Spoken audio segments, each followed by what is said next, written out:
Halo teman-teman, Tommy dan Mona akan memperkenalkan pakaian adat dari Aceh.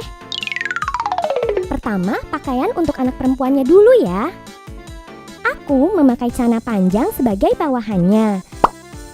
Lalu kenakan baju berkerah tegak sebagai atasannya. Kemudian kenakan songket sampai menutupi lutut. Setelah itu, aku mengenakan rompi.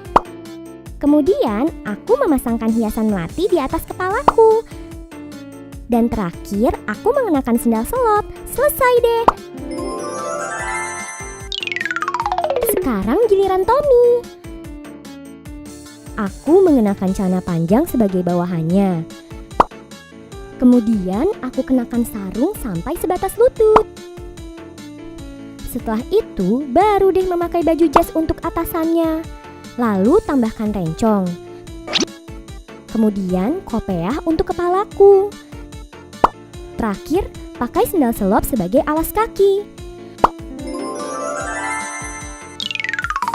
Aku dan Mona memakai baju adat dari Aceh. Sampai jumpa.